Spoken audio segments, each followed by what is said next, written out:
Bienvenue tout le monde sur le webinaire pour faciliter les interventions lors de la pratique d'activités physiques pour les jeunes avec un trouble du spectre de l'autisme. Je me présente, je m'appelle Marie-Michèle Duquette, je suis étudiante au doctorat en psychologie à l'Université du Québec à Trois-Rivières et puis je travaille sur le projet Choisir de gagner depuis déjà début 2012 et dans le fond le projet Choisir de gagner, c'est l'investigateur du webinaire aujourd'hui.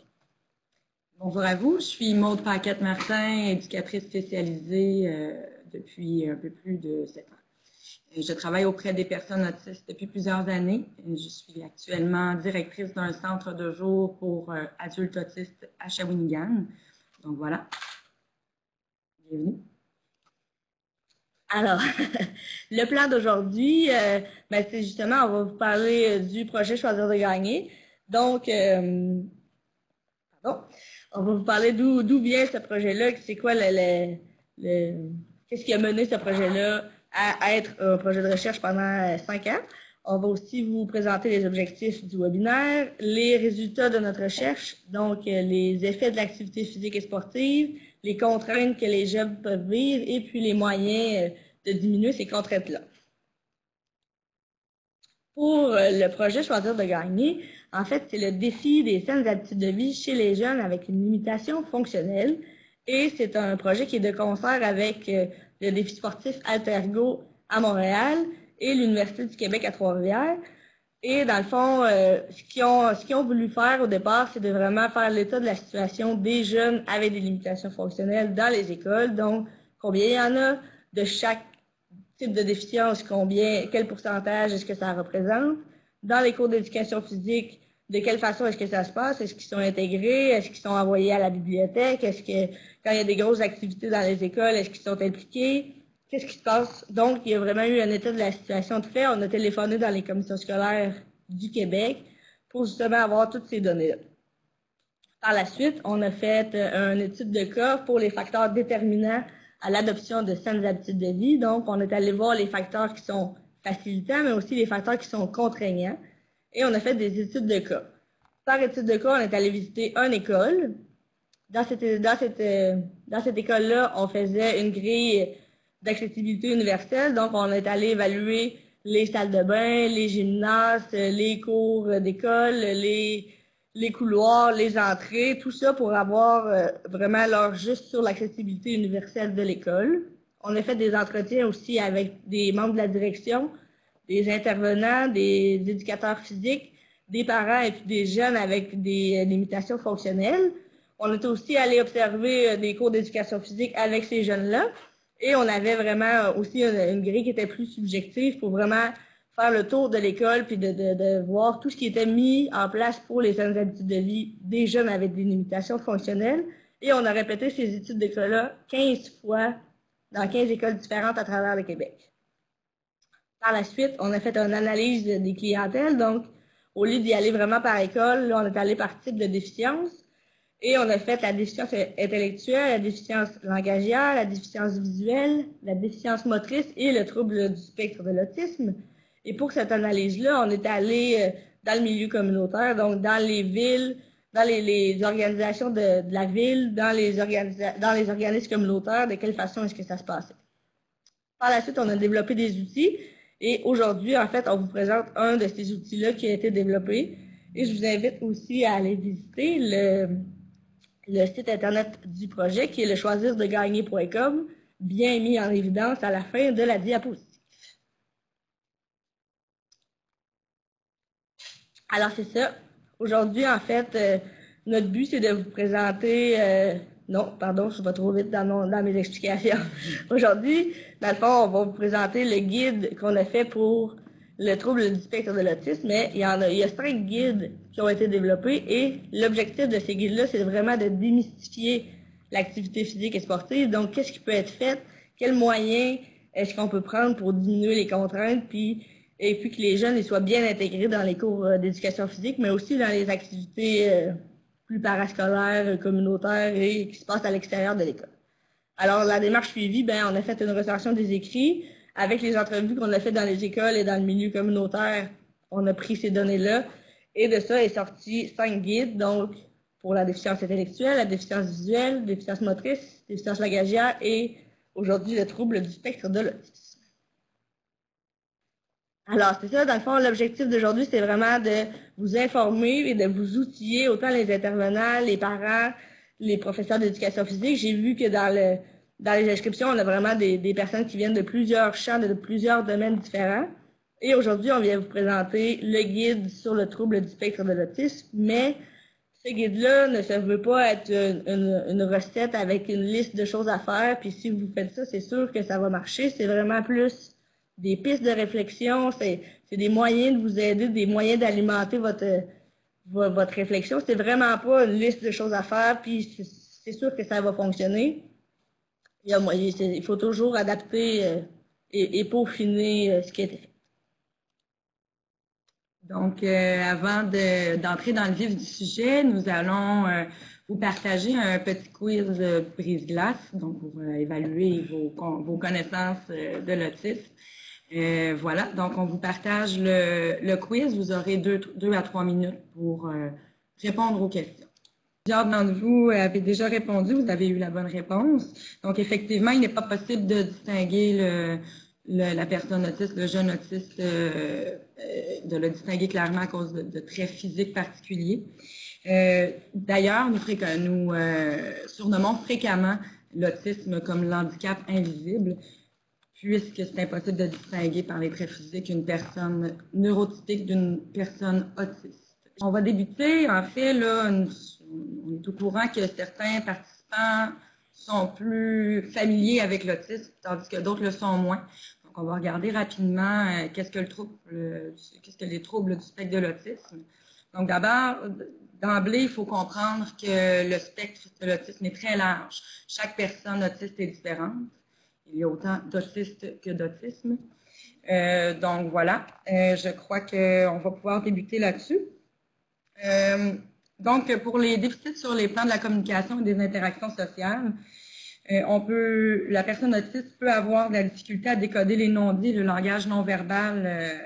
Par exemple, le tour de parole peut être plus difficile, le concept du tour de parole peut être plus difficile à saisir pour un jeune autiste. Par contre, comme je vous ai dit, chaque personne est différente. Donc, les comportements, intérêts et activités répétitifs restreints, on peut adopter, les personnes autistes peuvent adopter une démarche particulière, avoir certains maniérismes moteurs qu'on appelle communément du flapping, donc des mouvements moteurs un peu incontrôlés et stéréotypés. Ils peuvent aussi avoir une adhésion inflexible aux routines. Donc, la routine, la structure est très importante. Les personnes autistes vont y accorder une très, très grande importance. Ils peuvent aussi également avoir une hypo- ou hypersensibilité, donc des particularités au niveau de l'intégration sensorielle.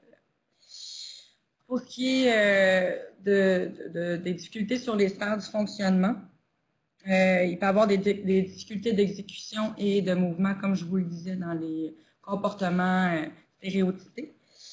D'ailleurs, l'autisme, le diagnostic est possible dès 18 mois. Donc, c'est important de comprendre que les symptômes, les signes et symptômes doivent être présents depuis la naissance ou la tendre enfance.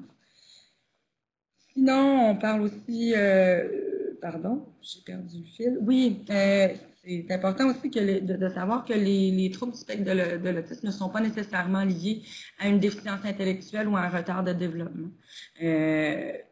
Évidemment, il y a certaines personnes autistes qui peuvent avoir des comorbidités, donc présenter une déficience intellectuelle associée ou d'autres troubles associés. Mais voilà, donc c'est important de bien connaître la personne autiste dans sa globalité. Maintenant, pour les effets de l'activité physique et sportive, on a ajouté un bout d'entrevue. Donc, j'aime ça bouger, j'aime ça dépenser de l'énergie. C'est vraiment un jeune qui nous a clairement dit ça en parlant de l'activité physique qu'il pratiquait. Et pour les activités physiques, les effets physiques de l'activité physique, en fait, ben, à la base, c'est les mêmes effets physiques que pour n'importe quelle autre personne qui pratique une activité physique et sportive. Donc, on peut avoir une certaine perte de poids, une augmentation de de l'endurance, de la force, on peut avoir davantage d'énergie, mais ce qui a été vu dans les entrevues qu'on a fait, c'était que ça avait des effets surtout sur le plan sensorimoteur. Donc, il y avait des diminutions, des manifestations d'hyperréactivité parce que, ben justement, le jeune peut être de plus en plus habitué à un environnement et avoir ainsi une meilleure tolérance au toucher, au bruit, à la foule et être capable d'être désensibilisé sur ce plan-là. Alors, c'est ce qui m'a donné le plus d'estime de soi. En fait, c'est encore un jeune qui nous a dit ça. Et pour les effets psychologiques et cognitifs, en fait, sur le plan psychologique, c'est vraiment l'estime de soi, le développement de l'estime de soi qui a été vu. Il y a aussi une gestion des émotions, que ce soit la gestion de la colère, de l'impulsivité, de l'agressivité. Ben, l'activité physique, ça permet de maîtriser, de mieux gérer ces émotions-là. Et ça peut être aussi un exutoire, donc une place où ben, c'est permis de se défouler, c'est permis de se détendre et de tout exprimer, peut-être pas tout exprimer nos émotions, mais de tout canaliser nos émotions sur cette activité-là pour être capable justement de se détendre et de mieux gérer nos émotions. Sur le plan cognitif, ben, souvent dans les activités physiques et sportives, ben, on a des objectifs, donc que ce soit être capable de lancer la balle, être capable de tenir son bras droit, ben, ça a des objectifs, donc ça permet de vivre des réussites, que ce soit des petites réussites ou des grandes. C'est quelque chose qui est possible. Puis il y a aussi le développement des stratégies. Donc, même si on est seul et on fait du karaté, ben ça prend une certaine stratégie pour être capable de battre notre adversaire. Et ça développe aussi des stratégies avec les autres parce que quand tu es en groupe, ben, ça demande de l'écoute, ça demande de la concentration et il faut que tu développes une stratégie justement avec toute ton équipe. Je me suis fait des amis aussi là-bas.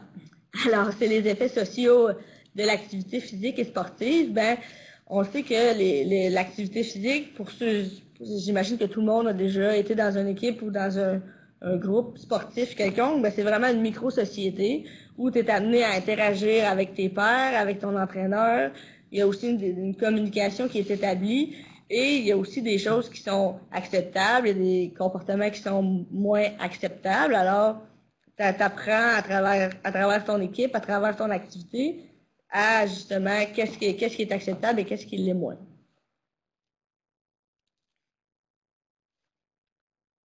Maintenant, les difficultés de pratique d'activité physique et sportive. On va parler des contraintes là, qui sont vécues par les jeunes autistes au travers des activités physiques et sportives. On va encore une fois vous partager un sondage, un petit quiz. Vous voyez la question. Que vous répondez au sondage. On a eu 2 questions qui ont été soulevées là, dans le clavardage. On nous a demandé, est-ce qu'on peut détecter le TSA à un âge avancé? Oui, effectivement, il n'y a pas d'âge pour avoir un diagnostic de TSA, d'autisme. Il y a certains adultes qui vont l'avoir, on appelle un diagnostic tardif, ils peuvent l'avoir dans la quarantaine.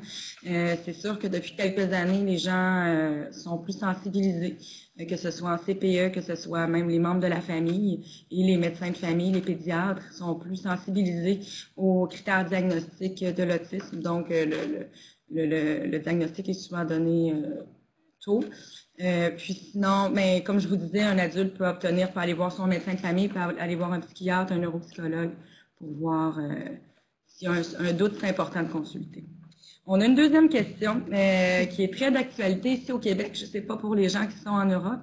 On nous a demandé, on ne sait donc pas vraiment d'où ça vient, parlant des TSA. Par quoi c'est causé? Écoutez, c'est un débat actuellement. Il n'y a pas de réponse claire qui est donnée. Il y a des recherches qui sont en cours. On s'avancera pas sur les causes de l'autisme aujourd'hui, mais je vous invite à aller voir, à vous documenter, à aller voir les recherches qu'on peut trouver, entre autres, sur le site de la Fédération québécoise de l'autisme, entre autres, sur le site du CRDI-TED, du CIUS maintenant. Je vous invite à consulter ces adresses-là. Elles vont être, à moins que je me trompe, elles vont être jointes à la présentation en fin de webinaire. Donc voilà, je crois que la majorité a eu le temps de répondre au sondage. Les réponses étaient encore une fois assez justes. En fait, tout le monde a eu une bonne réponse parce que c'était le E. Toutes ces réponses sont bonnes.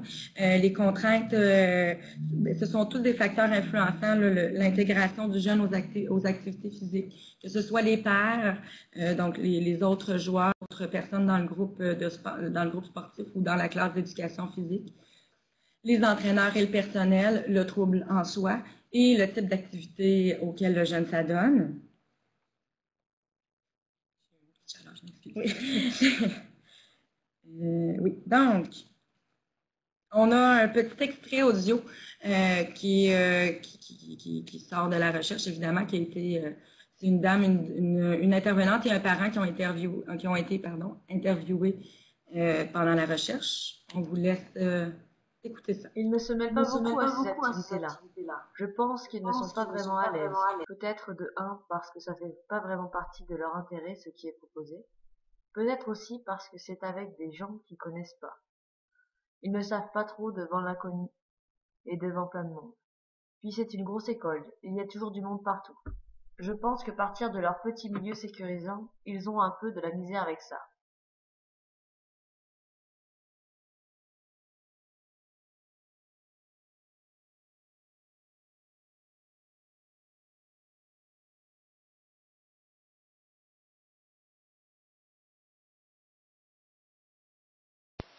Je n'ai pas pu l'inscrire au soccer régulier parce que je ne pouvais pas aller sur le terrain. Pour qu'il comprenne l'activité, ça lui prend un accompagnateur. Lui, il va courir. La ligne à terre, il ne la voit pas. Il continue. Il va sortir du terrain. L'entraîneur ne comprenait pas ça. Dans le fond, c'est des enfants qui, souvent, les consignes de groupe, ça les concerne pas. Je crois que ces deux extraits audio témoignent assez bien de la réalité, soit des parents ou des intervenants qui vivent auprès des personnes, des jeunes avec un trouble du spectre de l'autisme. Ces contraintes-là sont nombreuses. On parle aussi, je vais aborder les contraintes qui sont liées directement au trouble du spectre de l'autisme. Au niveau des aspects moteurs, on peut voir un manque de coordination, un manque d'équilibre, un manque d'endurance physique aussi, donc des mouvements qui sont plus difficiles, etc.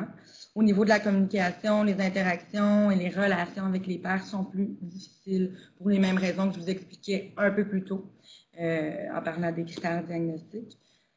La difficulté de comprendre les règles aussi. Les règles ne sont pas nécessairement claires pour un enfant neurotypique, elles le sont. Mais pour une personne autiste, si celles-ci ne sont pas bien exprimées, ne sont pas exprimées clairement, ça peut être difficile de les comprendre, de les intégrer et donc de les appliquer. Au niveau de la perception sensorielle, on en a parlé, Marie-Michel un peu aussi.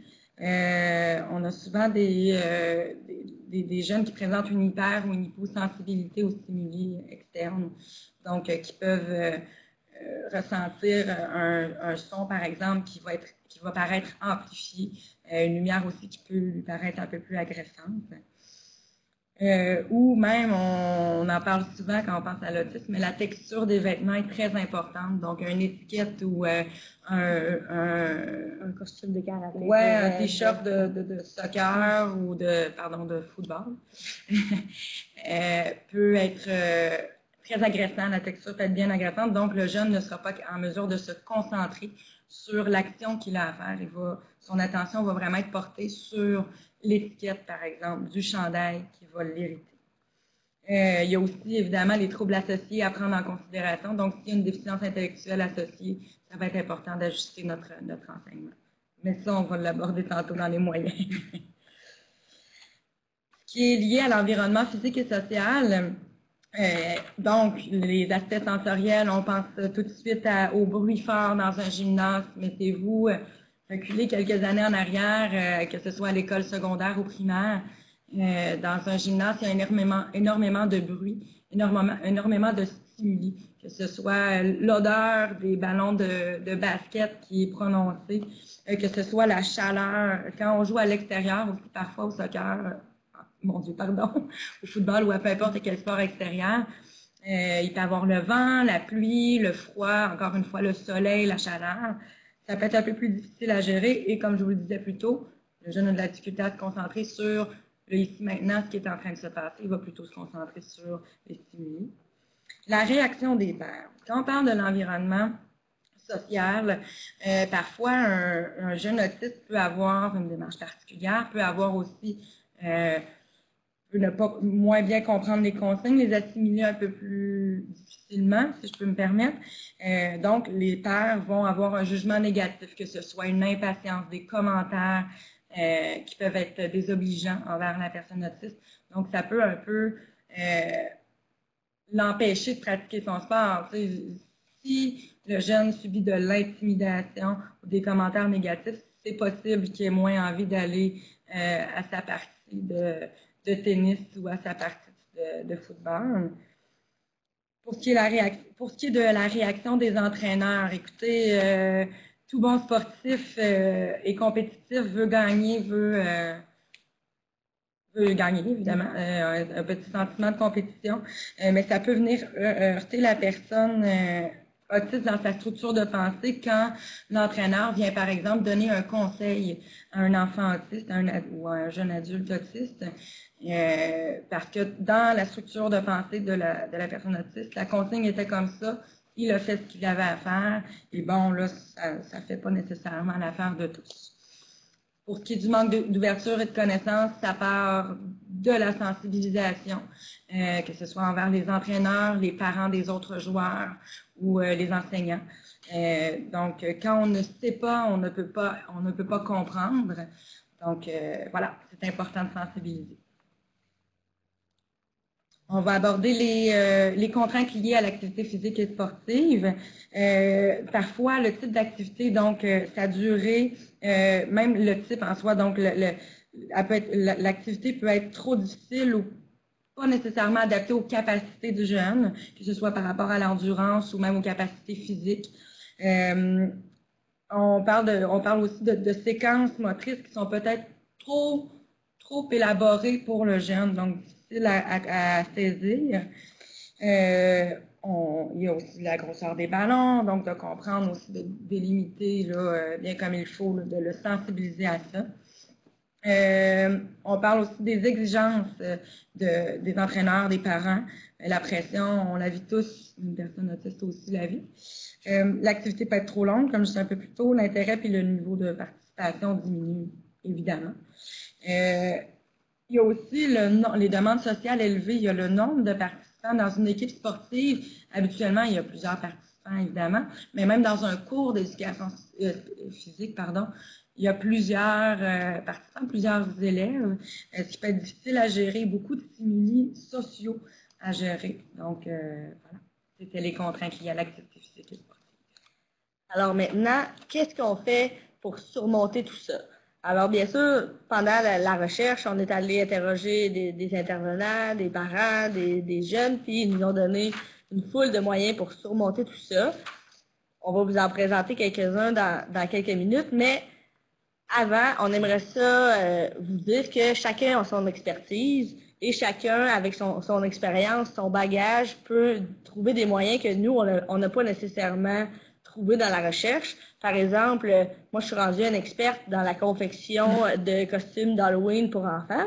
Alors, peut-être que cette expertise-là, je peux m'en servir pour, si j'ai à intervenir avec des jeunes autistes. Si, par exemple, je veux qu'ils soient dans une équipe de karaté, puis tous les vêtements, ils sont hyper rigides, pourquoi pas les assouplir ou trouver un tissu qui serait plus agréable puis plus meilleur pour les jeunes et qui accepteraient de le mettre, parce que s'ils n'acceptent pas de mettre l'uniforme, ça fonctionne pas. Alors, c'est seulement pour vous dire que chacun a son expertise et maintenant, on va vous donner quelques minutes pour, selon vous, quels seraient les meilleurs moyens pour diminuer les contraintes que Maude vient de vous parler. On nous a posé une troisième question intéressante. J'espère que je ne vous dérange pas dans votre réflexion pour trouver des contraintes. Des moyens. Des moyens, pas des contraintes, pardon. On nous a demandé, est-ce que les symptômes de l'autisme peuvent s'atténuer si plutôt le diagnostic est donné, est-ce que ça a un effet sur les symptômes à long terme? C'est ce que je comprends de la question. Donc, en fait, c'est certain que plus tôt on on a le diagnostic, plutôt l'enfant est pris en charge, plutôt la personne est prise en charge. Les interventions précoces ont fait leurs preuves partout en Amérique, en Europe, en fait, internationalement parlant. Donc oui, c'est certain que plus on stimule un enfant, il peut avoir des effets positifs. Par contre, il faut faire attention. Comme je disais tantôt, chaque personne autiste est différente. Donc, c'est sûr que quand on a des services, ça peut aider, mais la personne va évoluer selon ses capacités. J'ajouterais aussi, si je peux me permettre, c'est que on a vu ça aussi beaucoup dans mon réseau social, j'ai vu ça passer beaucoup, que on peut pas guérir l'autisme, que c'est vraiment un trouble qui est neurodéveloppemental, donc tu apprends à vivre avec l'autisme, puis ça va durer toute ta vie, donc c'est vraiment ça qui est important de comprendre. Puis oui, comme tu disais, avec les ateliers de stimulation précoce, ben oui, les symptômes, puis oui, les effets peuvent être diminués ou améliorés, puis le jeune peut être désensibilisé, mais ça reste qu'il va rester un autiste toute sa vie. Exactement. L'autisme ne se guérit pas. Merci, Michel. Comment qu'on pourrait l'améliorer? Mais je pense que c'est à nous de l'adapter, en tenant compte de la situation dans laquelle on vit, et à la limite de séparer le groupe si c'est possible, puis d'en envoyer moins en même temps, ou de réduire les attentes. Souvent, on a des grandes attentes. On voudrait tout faire en même temps, mais on se rend bien compte que c'est un bordel qui vire, donc pourquoi pas juste se fixer un objectif, puis la semaine prochaine, bien, on en fera un autre. Et quand les deux seront acquis, bien, on les mettra ensemble. On pourra en profiter plus. Alors, l'intervenante a vraiment bien ciblé la problématique et aussi la vision qu'on avait des activités physiques et sportives. Alors, pour les moyens de diminuer les contraintes, en fait, nous, ce qu'on avait trouvé, on les a séparés en 3 grandes sections. La première section, c'est les moyens qui sont liés à l'activité physique et sportive. Donc, vraiment, dans la nature de l'activité qui est choisie, ben, c'est important de prendre l'activité en fonction des intérêts et des préférences du jeune et de ses particularités sensorielles et motrices. Si, par exemple, moi, j'ai vraiment pas envie d'aller jouer au karaté, ben ça se peut que même si je suis pas autiste, ben que je m'investisse pas dans mon activité parce que j'ai pas envie d'aller dans cette activité-là. Donc, c'est important de demander aux jeunes ou aux parents, ben qu'est-ce qui t'intéresse, qu'est-ce que tu as envie de faire, et d'y aller selon ces intérêts-là. Il y a aussi, sur le plan du matériel, ben est-ce que il y a du matériel qui peut être adapté? Par exemple, si on joue au football américain, ben, est-ce que c'est possible de dégonfler le ballon ou de prendre un ballon qui est plus facile à manipuler? Il y a aussi, au niveau du sport, est-ce que c'est possible d'avoir une structure? Est-ce que c'est possible d'avoir une routine? Alors, si on pense encore au football américain, ben, il y a un certain taux d'imprévisibilité, mais est-ce qu'on est capable de se faire justement une fourchette de choix, de jeu? Donc, on apprend seulement un jeu et l'autre équipe fait ce jeu-là. Donc, on y va avec ce jeu-là. Quand il est acquis, on passe à un autre jeu pour justement agrandir notre fourchette de choix pour atténuer le plus d'imprévisibilité possible. En fait, si je peux me permettre, c'est d'explorer toutes les avenues possibles, dans la mesure du possible, évidemment, pour préparer le jeune, parce que l'imprévisibilité, c'est un peu difficile pour toute personne. Donc, comme Marie-Michel disait, c'est vraiment de dire, voilà, si je pose cette action, voilà ce qui pourrait se passer. Puis, il y a plusieurs choses qui peuvent se passer, il y a plusieurs conséquences possibles à un acte. Donc voilà, c'est de bien l'expliquer aux jeunes et d'explorer le plus de résultats possibles. Merci. Sur le plan du contexte de pratique, ben tantôt on en parlait un peu, si c'est très, très, très compétitif, puis que l'entraîneur et les autres dans l'équipe veulent aller remporter la médaille d'or aux Jeux olympiques, ben ça se peut que ça soit pas le bon contexte de pratique. C'est toujours mieux de favoriser le récréatif et la participation de tout le monde.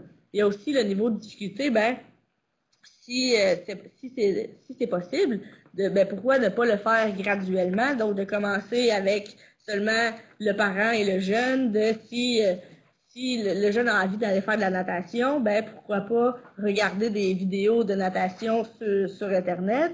Après ça, ben aller voir un cours de natation, comment ça se déroule. Après ça, ben, on commence avec l'entraîneur.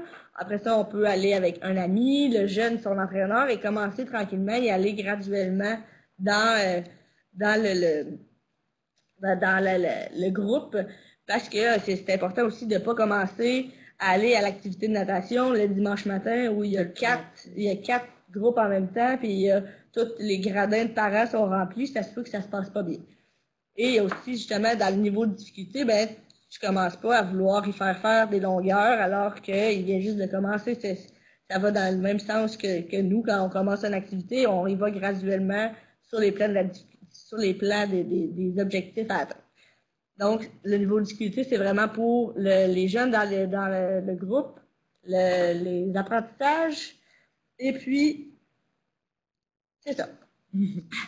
Maintenant, sur les autres, on a une dernière citation à vous faire entendre avant de passer à l'autre catégorie de moyens. Ce qui est important, c'est l'approche, c'est vraiment de comprendre la problématique, parce que de toute façon, tu peux avoir deux autistes, un à côté de l'autre, mais ils ont vraiment une façon très unique à chacun d'apprendre. Elle intervient, donc le parent a expliqué, et comme Maude l'a dit aussi au début de la présentation, on peut avoir deux autistes, un à côté de l'autre, qui sont complètement différents. Alors, c'est important pour l'intervenant de bien connaître le jeune avec lequel tu interviens. Donc, justement, tantôt on en parlait de connaître ses forces, ses préférences, ses limites, ses particularités sensorielles. Est-ce que justement, il y a une réaction à la lumière, au son? Ça se peut que oui, mais ça se peut que non aussi, et qu'il y ait d'autres forces et d'autres limites que qu'un jeune autiste aurait, qu'un jeune neurotiste, exactement. Alors, c'est vraiment pour l'intervenant, c'est de connaître le jeune avec lequel tu interviens dans la mesure du possible. Des fois, c'est pas possible, mais il y a toujours moyen d'aller chercher de l'information, que ce soit avec les intervenants à l'école, que ce soit avec les parents ou avec le jeune lui-même. On peut lui demander qu'est-ce que toi t'aimes. Tout à fait. Il y a aussi de favoriser une routine et de non seulement avoir une routine, mais d'être constant dans cette routine-là, de toujours utiliser les mêmes étapes, de toujours utiliser les mêmes termes. Puis une fois que cette routine-là est acquise, ben là, on pourra ajouter des nouveaux objectifs, des nouvelles étapes, mais c'est vraiment à la base d'établir une routine et de s'y fier à cette routine-là. C'est important aussi de souligner les succès. Peu importe le succès, aussi minime soit le succès, c'est important de l'encourager puis de le souligner pour être vraiment aider le jeune à être bien intégré dans le groupe. Sur le plan des pairs, ben pourquoi pas les intégrer dans les démonstrations, regarde, Jérémy, il va te faire un exemple, il va te montrer comment on fait. Ça peut être plus clair pour lui que juste le verbal de l'intervenant. Il y a aussi de sensibiliser les pairs qui sont dans le groupe, que ce soit avant ou pendant que le jeune est là, parce que le jeune peut avoir des réactions et les pairs ne peuvent pas vraiment comprendre pourquoi il réagit de cette façon-là. Donc, c'est vraiment important de sensibiliser les pairs. Sans stigmatiser. Sans le mettre à part et dire regardez lui qu'est-ce qu'il fait, dérangez-les pas, c'est normal. C'est plus de la sensibilisation pour que tout le monde soit bien inclus et ait du plaisir dans l'activité. Sur le plan des parents, ben pourquoi pas faire une feuille explicative en disant ben justement, voici mon Samuel. Samuel aime les super-héros, il aime vraiment ça, bouger, sauter, courir. Il aime vraiment ça, faire du sport, mais il a un petit peu de difficulté au niveau des consignes, et puis il aime beaucoup ça, faire rire les autres. Donc, dès qu'il trouve quelque chose à faire rire, il va aller sur cet axe-là, puis il va perdre tous ses autres moyens. Donc, de vraiment avoir une feuille explicative pour que l'intervenant, si le parent n'est pas là ou si le jeune a une réaction quelconque, ben avec la feuille explicative, on peut voir, OK, ça c'est ses forces, ça c'est ses limites, tel comportement est acceptable, tel comportement n'est pas acceptable. Et quand ça se produit, ben telle intervention doit être faite. Donc, on le met à part, on le laisse se calmer, ou peu importe les moyens qui ont été pris, ben c'est important de partager le travail qui a été fait, soit par les parents ou par les intervenants ailleurs à l'école ou dans différents cours. Pour le volet autre, en fait, on revient à ça aussi, mais c'est vraiment de sensibiliser autant les autres. Si par exemple le petit gars s'en va dans une école de karaté, ben oui, les pères doivent être sensibilisés, oui, l'entraîneur doit l'être, mais les autres parents aussi dans le groupe et la réceptionniste, le concierge, si le concierge il est du genre chaleureux puis apprendre les enfants, peut-être pas les enfants là, mais il est du genre chaleureux puis il veut parler à tout le monde, puis il voit que le petit il répond pas, ben ça se peut qu'il pousse pour pouvoir y parler puis que finalement ça fonctionne pas. Alors de vraiment sensibiliser tout le monde, c'est vraiment gagnant. Tout en douceur. Tout en douceur, voilà. Au niveau de la troisième section des moyens de diminuer les contraintes, je vais laisser ma collègue vous les présenter. Donc, comment communiquer? La communication, on le sait, c'est important dans toute relation. Avec un enfant autiste, pardon, une personne autiste, c'est encore plus important de comprendre le fonctionnement, de savoir comment on communique avec les personnes autistes. Comme avec toute personne, c'est important d'attirer son attention.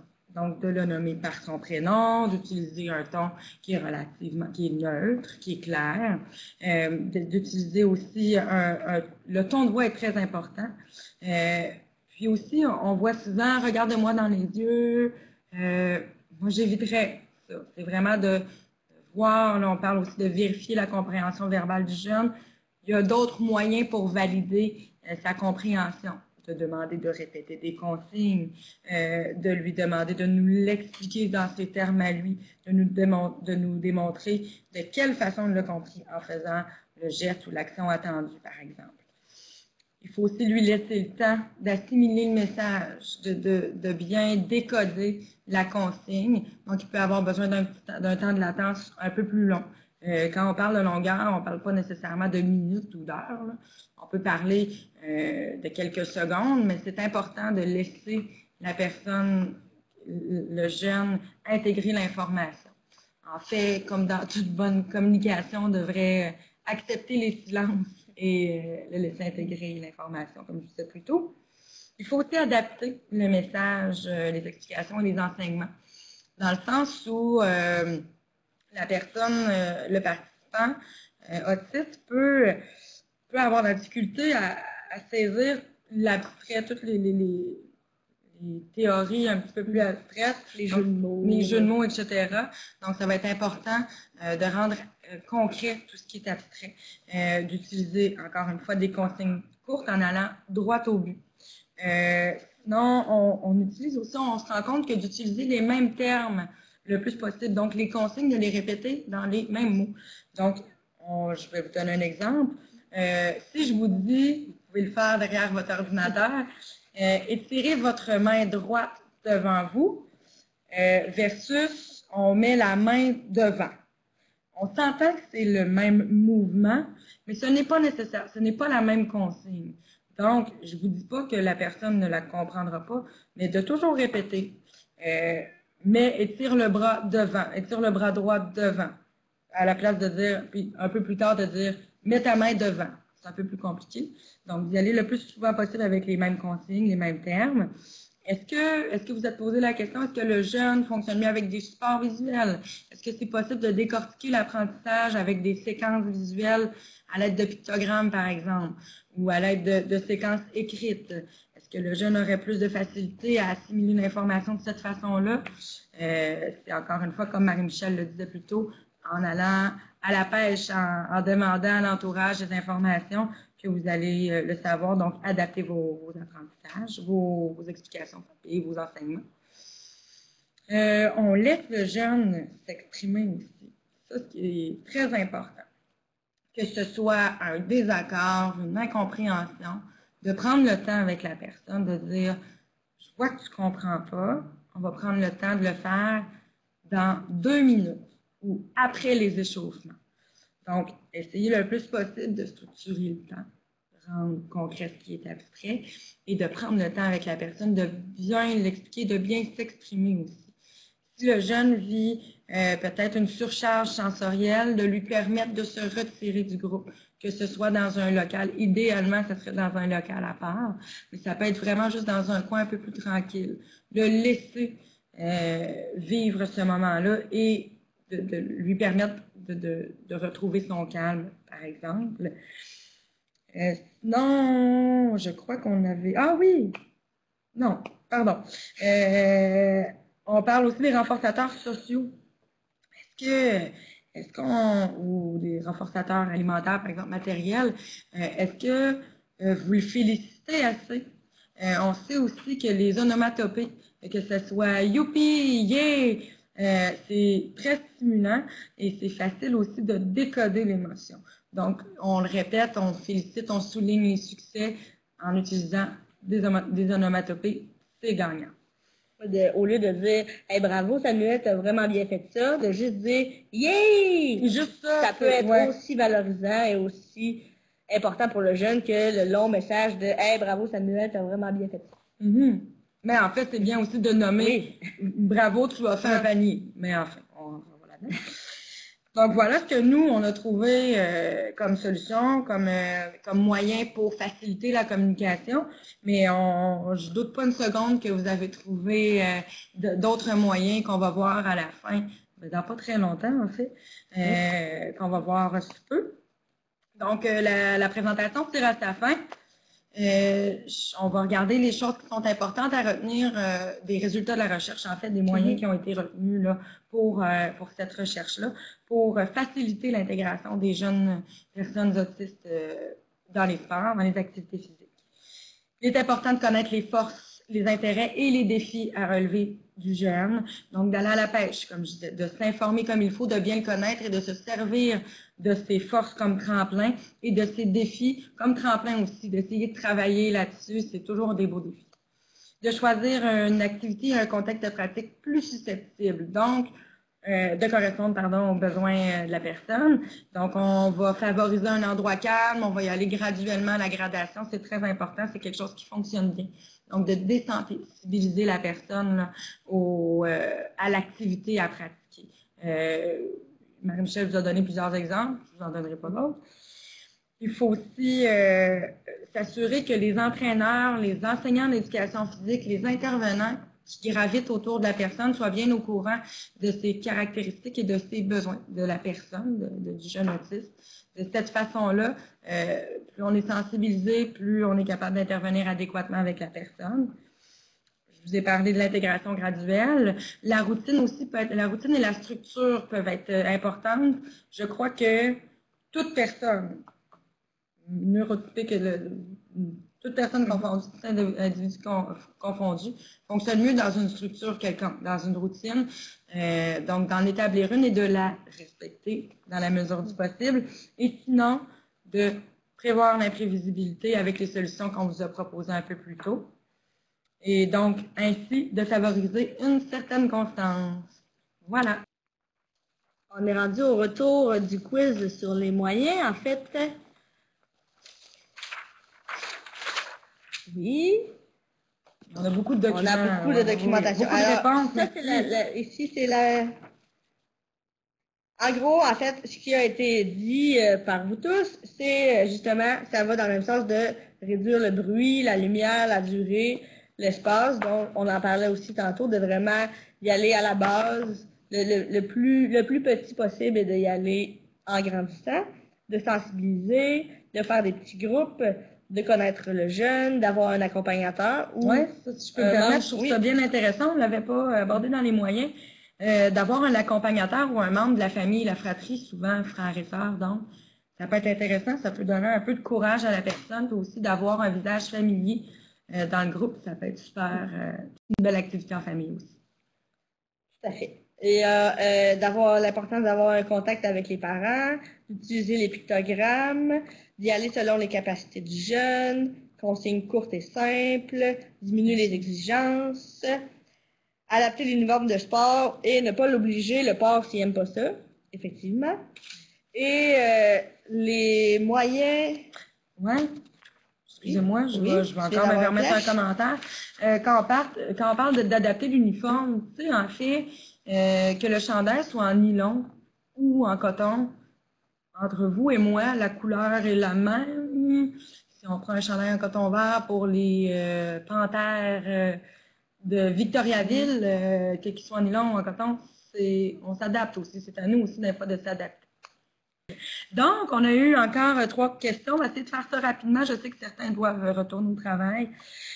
Donc, avez-vous travaillé avec des TSA, des autistes non-verbaux, et comment cela s'est passé? Écoutez, moi, dans mon métier, j'ai eu à côtoyer tout type d'autistes.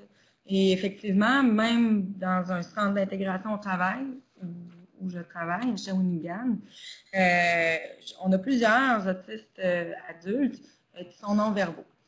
Il y a moyen parfois de communiquer avec eux au moyen de pictogrammes, au moyen d'outils visuels, au moyen de matériel aussi. Le iPad, pardon, les tablettes sont de plus en plus populaires aussi.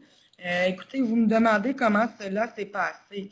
Bien, comme toute relation, c'est important d'avoir une base, d'avoir des fondations solides. Ce que les personnes autistes ont souvent besoin, c'est de structure, d'avoir quelqu'un qui est stable, d'avoir quelqu'un qui leur apporte de la sécurité. Donc, oui, des fois c'est plus difficile, mais quand le lien de confiance est là, ça va bien. Sinon, ça m'est déjà arrivé, honnêtement, que c'était pas impossible, mais que la relation ne se passait pas nécessairement bien, que la connexion ne se faisait pas. À ce moment-là, on demande à nos collègues de nous donner un coup de main ou de prendre la relève. C'est possible, hein? N'importe quel... on ne peut pas s'entendre avec tout le monde non plus, pardonnez-moi. Pardon.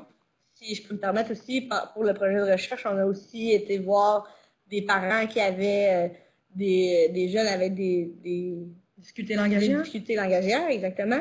Puis, ce qui avait marché, c'était vraiment justement d'y aller graduellement, puis d'y aller selon tes intérêts, parce que c'est sûr qu'il peut être capable de communiquer, même s'il est non-verbal, il est capable de dire ce qui lui plaît, ce qui lui plaît pas. Donc, c'était vraiment il y avait une maman, justement, qui avait dû laver l'habit de karaté à peu près 14 fois pour que son jeune soit capable de le porter. Donc, il n'avait pas été capable de l'exprimer, mais ça paraissait qu'il ne voulait pas, qu'il n'avait pas envie, même s'il avait très envie d'aller faire du karaté.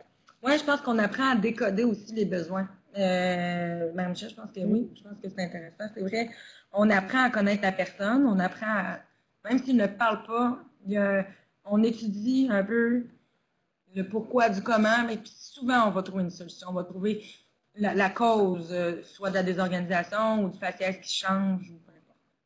On avait une autre question.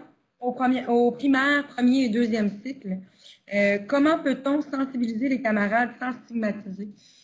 Écoutez, c'est sûr qu'il faut valider d'abord, est-ce que tout le monde, si le jeune, d'abord et avant tout, et les parents sont à l'aise qu'on parle de l'autisme ouvertement, qu'on parle de l'autisme de Thomas, par exemple, allons-y, tout en douceur, en travaillant sur les forces et en travaillant sur les forces, en les mettant de l'avant, en donnant des responsabilités peut-être à la personne autiste ou peu importe. Mais c'est important de le traiter d'égal à égal avec ses camarades.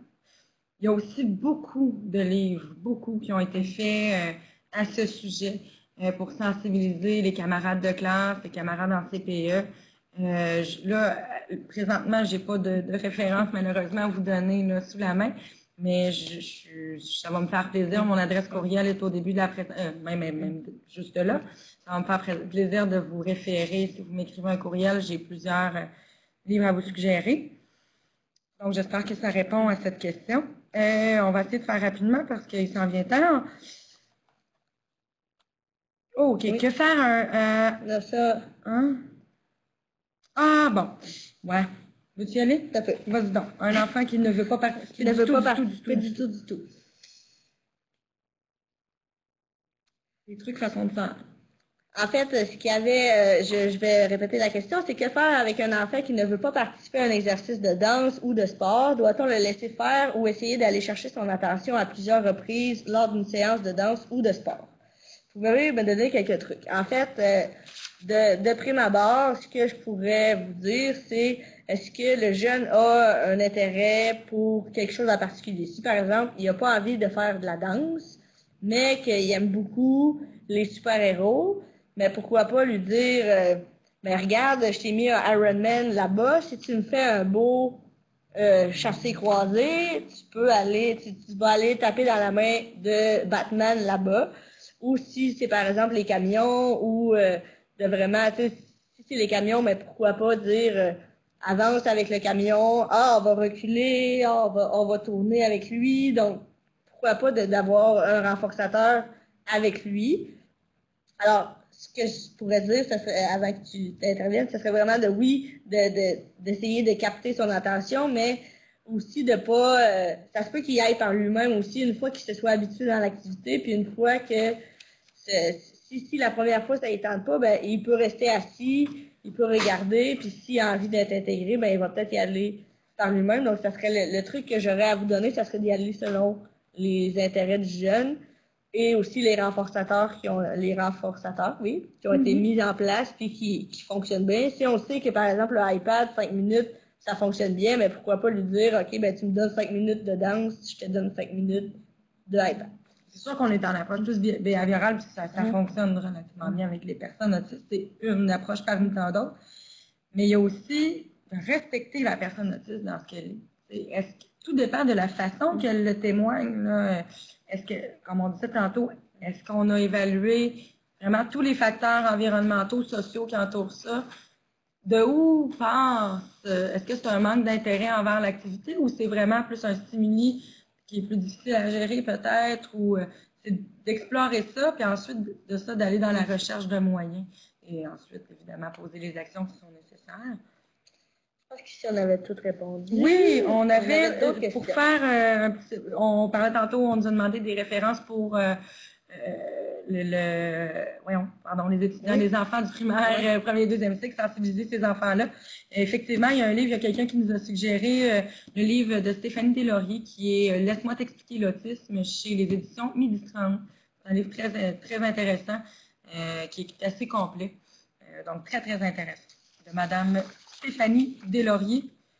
Peut-être que, donc, vous devriez avoir la référence, Isabelle, notre charmante technicienne, l'a partagée dans la zone de clavardage. Je ne suis pas certaine de bien saisir la question. On va la poser. En fait, oui, c'est ça, vas-y. Comment concilier déficience intellectuelle et troubles du spectre de l'autisme pour les interventions sportives et autres?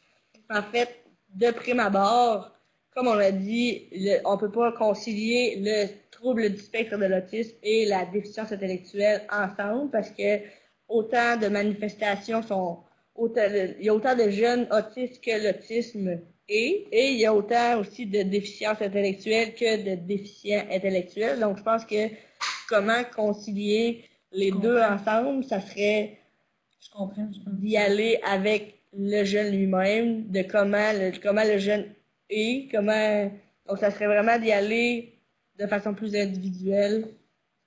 Je pense, attends. Donc, un enfant qui a un TSA et qui a un DI, donc le trouble associé, comme Marie-Michel vient de dire, c'est d'y aller vraiment avec les particularités à lui. Je pensais, OK, c'est bon. Donc, je comprenais pas bien la question. Oui, ben en fait, c'est ce que je pense que le jeune a une DI ou pas, l'intervention avec lui, pas qu'il change pas, mais que ça va avec c'est individuel. C'est individuel selon ses capacités à lui, selon ses intérêts, ses forces, ses limites. Alors, c'est vraiment ça qui est à retenir. Je pense. Puis, si vous voulez aussi, il y a le guide sur la déficience intellectuelle qui a été développé par Choisir de gagner aussi.